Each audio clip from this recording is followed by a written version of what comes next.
We're up to chapter 7. Flew by. This is we're up to Biur Chilkei Zrizut. Now we're going to talk about chapter 6. I apologize. Chapter 6, which is Biur Midat Zrizut, explaining what Zrizut is. So we had Torah, then we had Zehirut, which is watchfulness, guarding ourselves from doing bad. Now Zrizut is making sure that we do good and being swift and being motivated to do the right thing. So we had first Sur Merah, stay away from bad, and then we have Asetov and do good. So therefore, it's the first step. First thing to remember, before you move on to doing and doing a lot of good things, you got to make sure that you're not doing a lot of bad things. For example, a very good example. Person wants to wear Rashi and Rabbeinu Tam, right? He wants to be Machmir. Rabbeinu Tam wants to Shabbat.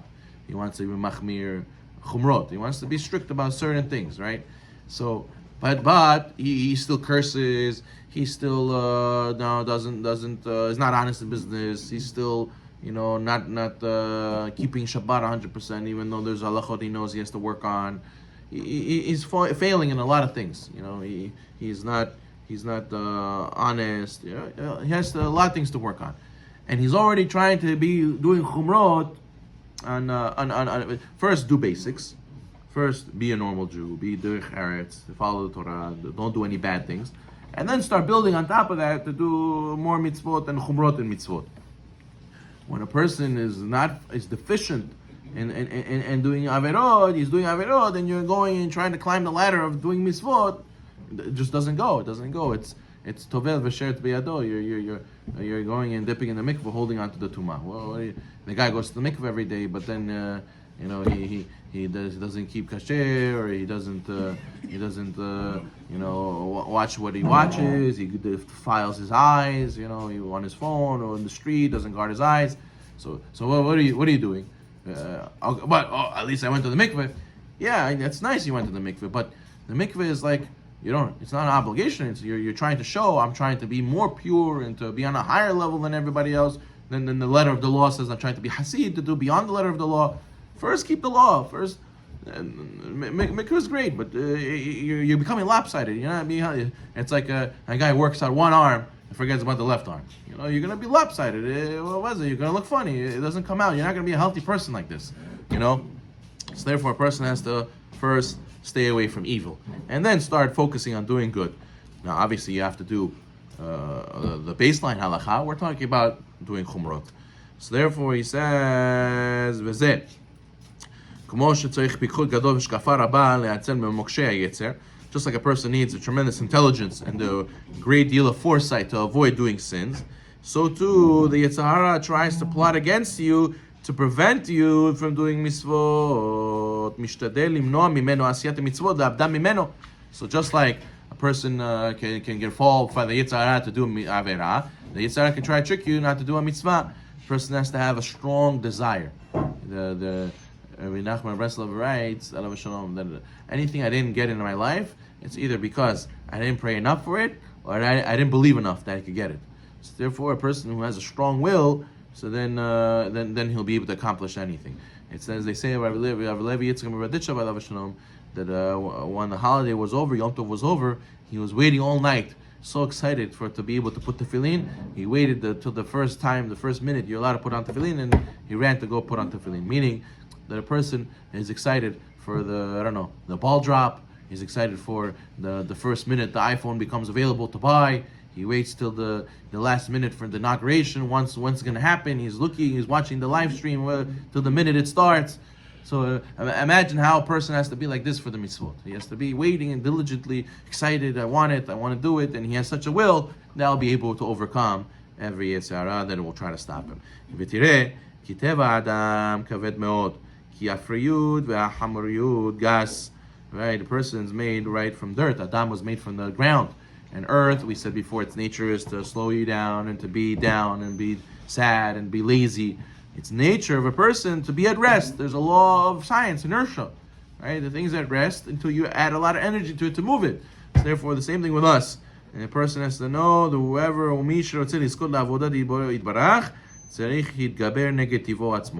person has to work very much to overcome his nature, Because if you rely on yourself and you say, oh, when I feel like it, when I'm in the mood, you're not going to be. The nature of a person is going to be lazy and not to do it in rationalizations.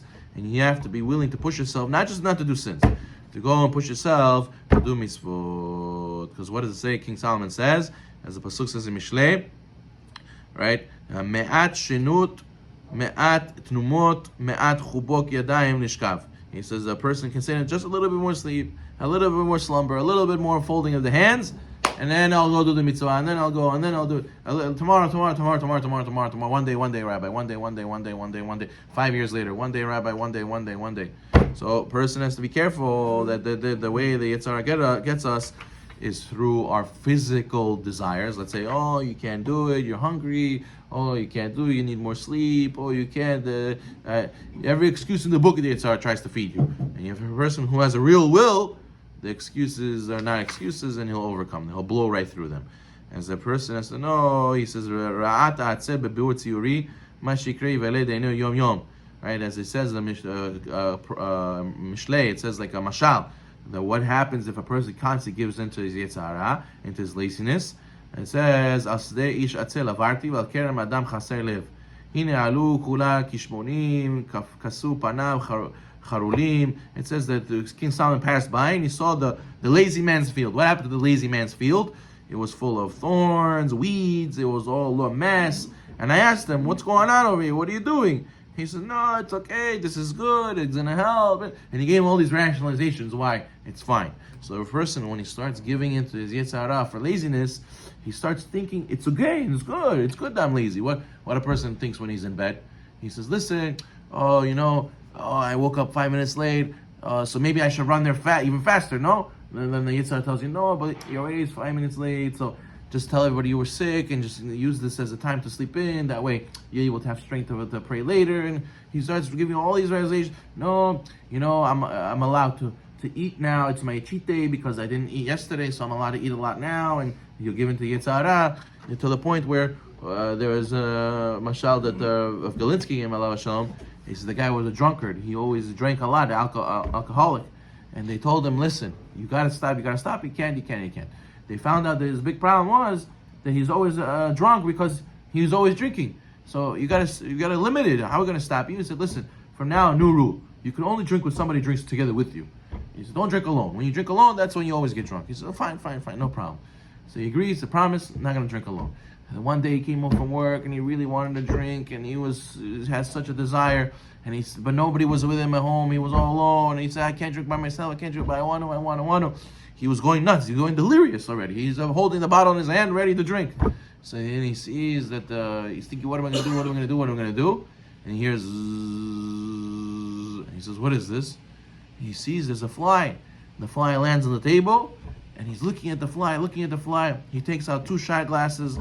He says, one for me, one for you. And he goes and he gives the fly a shot glass. He says, we're going to drink together. I'm going to drink with you. See? I'm not alone. So he goes and he drinks. So what do we see? That the Yetzer Hara will get you to think the most funniest things, the most weirdest things, all rationalization for you to do an Avirah, to fall to your desires.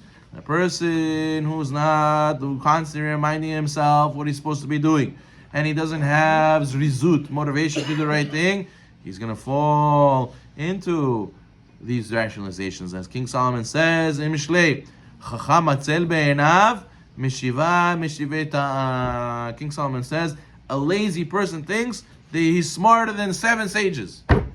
He's the rabbi doesn't know. I know better. Why? It comes from laziness.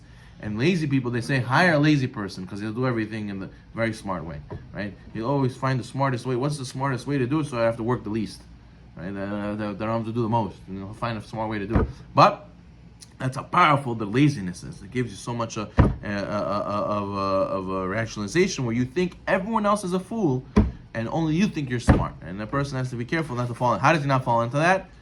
I see that this is not the Mishalei Shem saying, but this is an observation I have, is that a lot of people don't have mentors. People who don't have rabbis to speak to, or rabbis don't check on them, or elders, people who don't have their parents checking in on them. A lot of times they fall to the rationalizations of their heart, and they go farther, we end up in a very far place. As opposed if they have somebody keeping them in check, their parents, their elders, the rabbi, constantly checking on them and telling them, giving them chizuk, so then they would have been different. And the problem is, he goes off, and then eventually he realizes his mistake, and only then he comes to the rabbi or the elder, the parents, to help, and it's too late. You should have had somebody involved and have Dat Torah involved in your life from the beginning. As the Rebbe Ruzhin says, that someone came to him to ask him, Rabbi, how do I know if I'm doing right or wrong? I'm okay, I agree with you. I don't want to fall into the rationalizations of my heart. So how do I know if I'm doing the right thing or the wrong thing? He says to him like this, you got to be like a tightrope walker. Tightrope walker, he's walking on the rope, and he's scared he's going to fall. If he's tilting this way, what does he do? He puts his weight on this way to go put himself back. If he falls this way, he tilts his weight this way to make sure he evens out. Same thing. When you see a big desire to do something, right away, put some weight this way and see, wait 1 second. Is this, why am I going that way? Maybe it's better to do this way. And only then, when you hash this out, when you speak it out, before you make a decision in your mind, and you're able to do this, then you'll always be in the middle, you'll be in the right way. But if you just go with your desires right away, you don't think twice about it, then you'll end off, chas v'shalom, falling off the path. Baruch Adonai Olam.